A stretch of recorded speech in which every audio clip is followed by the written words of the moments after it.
बेटी दिन के दिन बेटी पर कविता। कभी सोचा है किसी ने कि बेटी क्या है?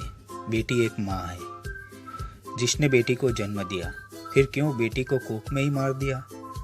बेटी एक बहन है जिसकी वजह से दुनिया ने रक्षाबंधन मनाया, फिर क्यों जमाने ने बेटी को दुश्मन बना दिया। बेटी एक पत्नी है जिसने हर एक अग्नि परीक्षा दी, फिर क्यों पति ने उसे ही अग्नि में जला दिया। लोग मंदिरों में लक्ष्मी की पूजा करते हैं और कोख में ही बेटी को मार देते हैं। हम जानती है कि किसी को हम अपनी ज़िंदगी नहीं दे सकते, लेकिन किसी की ज़िंदगी जीने का भी हमें कोई हक नहीं।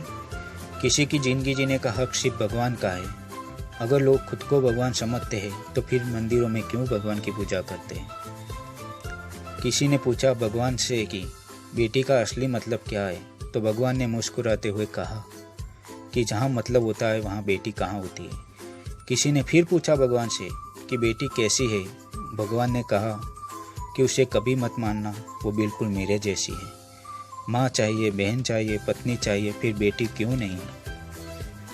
बेटी के बिना अधूरा है ये संसार। मेरी इस छोटी सी कविता में बस यही छुपा हुआ है सार। लेखिका जस्सी जिंगर।